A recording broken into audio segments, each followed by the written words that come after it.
Le Centre régional francophone de recherche avancée en sciences sociales, CEREFREA Villanoël, en partenariat avec l'Institut français de Roumanie et avec le soutien de l'Agence universitaire de la francophonie, de l'ambassade de France en Roumanie et de l'Institut français de Paris, ont organisé les 16 et 17 octobre 2015 à la Villanoël le colloque international Roland Barthes, usage, détournement et mythologie en Europe de l'Est avant et après 1989.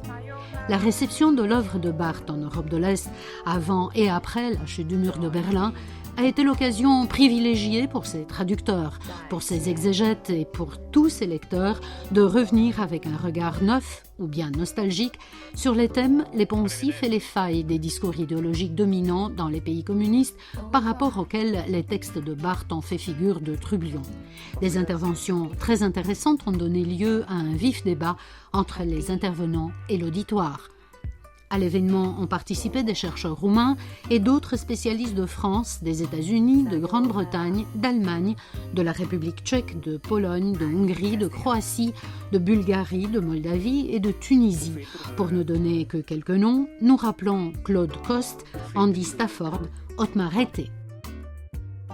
Nous sommes donc en 2015 et 2015 c'est le 100e anniversaire de la naissance de Roland Barthes, qui est donc né en 1915. Et nous attendions tous, les lecteurs de Barthes, que ce centenaire serait un moment de retrouvailles, de fête, une occasion de lire, de relire, de fêter l'œuvre de Barthes.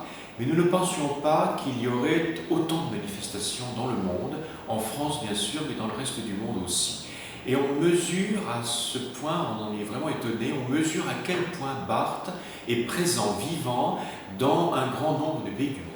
Je crois que ce que j'aime chez lui, c'est son éclectisme, mais un bon éclectisme, pas un éclectisme qui serait un papillonnage, qui serait superficiel.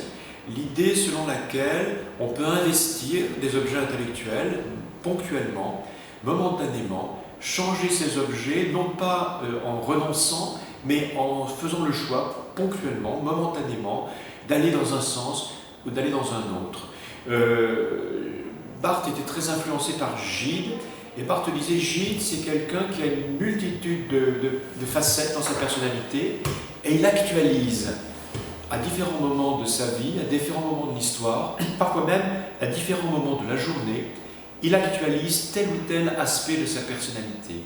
Eh bien, on peut retenir cette leçon et dire qu'avec Barthes, on peut, à tel ou tel moment de l'année universitaire, à tel ou tel moment de sa vie, actualiser tel ou tel apport de la pensée de Barthes. Actuellement, ce qui est très à la mode en France, c'est toute la réflexion sur la subjectivité.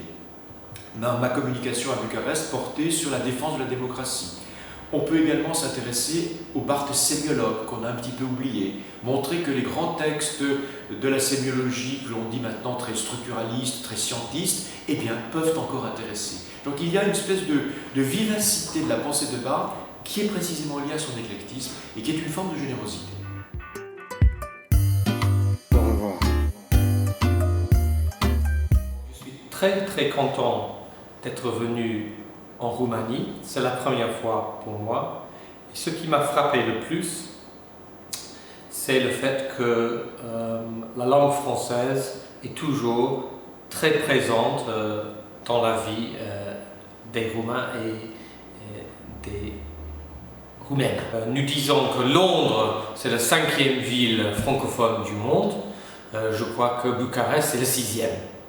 Je suis très fasciné par les différentes façons dont les pays mangent les idées de Roland Barthes. On les mange, on les consomme.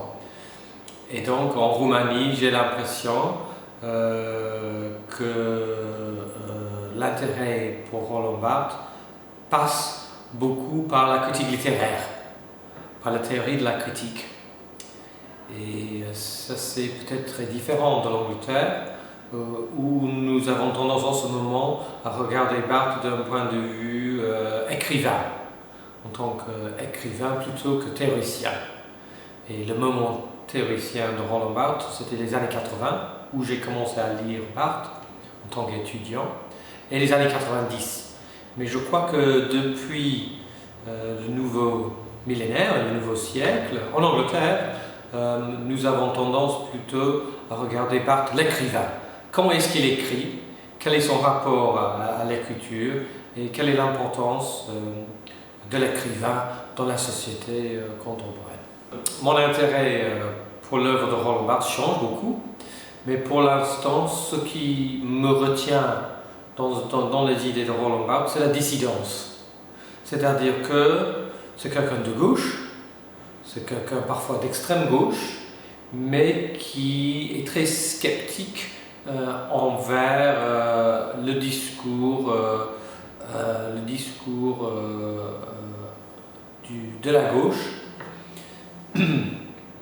si c'est un discours qui veut remplacer un pouvoir par un autre.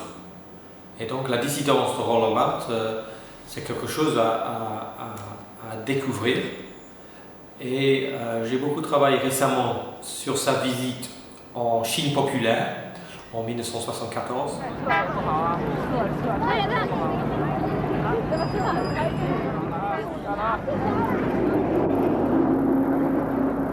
Arrivando dall'Europa, immaginavamo di scalare montagne, attraversare deserti, ma la Cina è ancora in gran parte inaccessibile e proibita.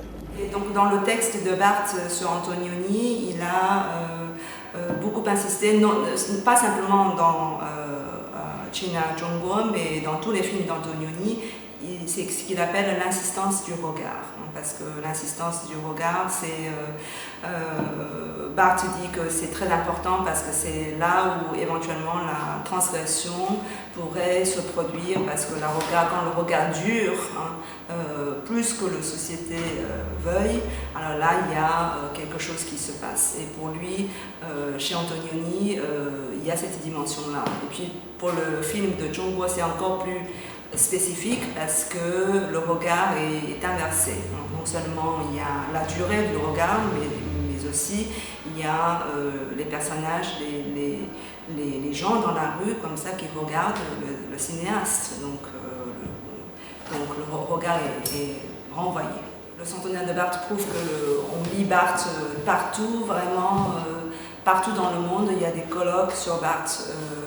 Partout, je pense que c'est lié au fait que justement Barthes, c'est un être qu'on ne peut pas classer facilement, donc il y a plusieurs identités, et finalement identité c'est pas quelque chose de très important pour lui. Donc, et ça fait qu'on peut le lire de toutes les disciplines et on s'en profite.